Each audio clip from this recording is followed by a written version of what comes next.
For many people, spotting wildlife really makes a holiday destination. But while we travel the world looking for amazing wildlife, who are the people behind the scenes at some of the world's parks and reserves? And what are they doing to preserve and improve this environment for current and future generations?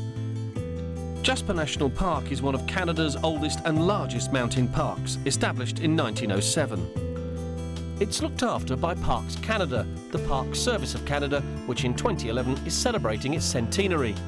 There are 69 species of wildlife in Jasper, including grizzly and black bear, grey wolf, elk, moose, bighorn sheep and mountain goats.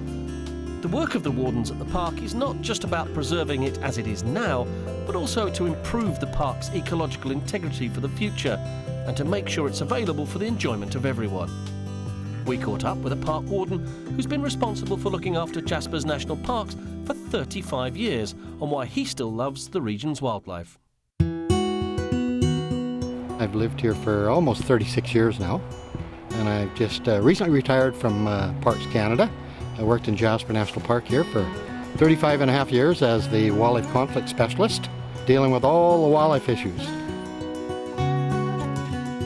I actually have a love for wildlife, and that's one of the reasons why I do live in Jasper, because it's a pretty amazing place.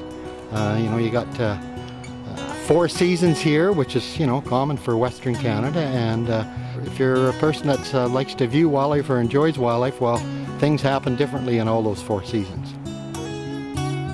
Now, springtime period, spring's coming a little bit early to the Rockies this year.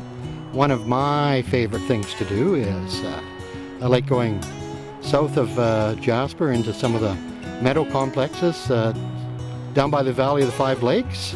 Go in there for like the last 2 hours of daylight during the evening, set up on a hillside, and the wildflowers are starting to come out. Crocuses are just starting to come out right now, which is pretty spectacular. All those spring birds are starting to migrate through, and all the wildlife starting to come out and eat grass in those new meadow complexes. So you can sit there for 2 hours, and you might see a wolf walk by, and you could see a herd of elk come in there, some white-tailed deer, you could see some bluebirds, so you never know what's going to happen, but for 2 hours it's pretty darn exciting. My Jasper is what I call getting off the beaten path. When it's busy here during the summertime period, I've got many secluded spots that I go. They're all within about 10 minutes of my house, so I can walk into those spots, bike into those spots, or maybe kayak into those spots, and don't see a lot of other people. There's usually lots of wildlife around. It's pretty secluded, or you can get yourself into the nice little fishing spots. And if you do run into somebody, those people are probably there for the same reason as I am, trying to get away from it a little bit, enjoy nature and a little bit of peace and quiet.